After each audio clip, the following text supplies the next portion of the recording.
understand that sometimes there will be certain situations in which you are not able to clock in or clock out. Let's take a look at how you can still record the times you worked when that happens. If you are past the start and end time of your scheduled shift and you did not clock in, the status of your shift will read missed clock in. When clicking on the shift, you will see the Edit Time Clock button. Clicking on this will take you to the next page where you can edit your time. The start and end time of your scheduled shift will populate as a reference point. You can edit the time to reflect the actual start and end time of your shift.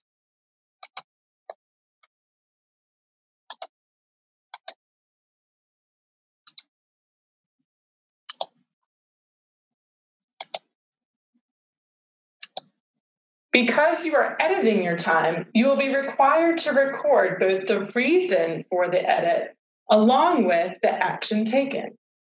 These fields are required at the state level since the location will not be reported when a clock in or clock out is missed. As you know, the service location at the start and end of the shift is one of the key EVV data points, so additional data is needed to understand why a required element is missing.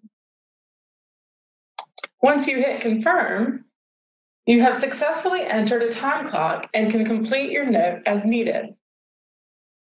Your supervisor will receive a task notification with the alert that your time clock was manually entered. Let's take a quick look at one other scenario.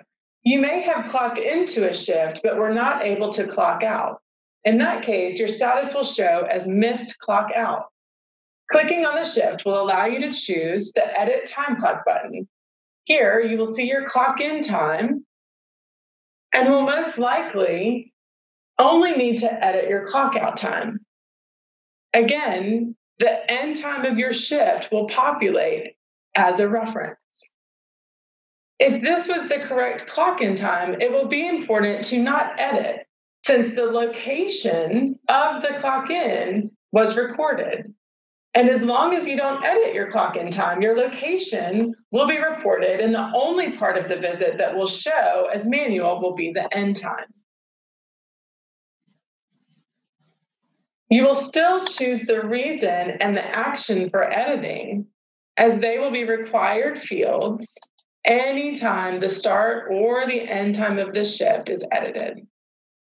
Your time clock is now complete, and again, your supervisor will receive a task notification of this edit. This is why it is so important to remember to clock in and clock out for each EVV service that you provide.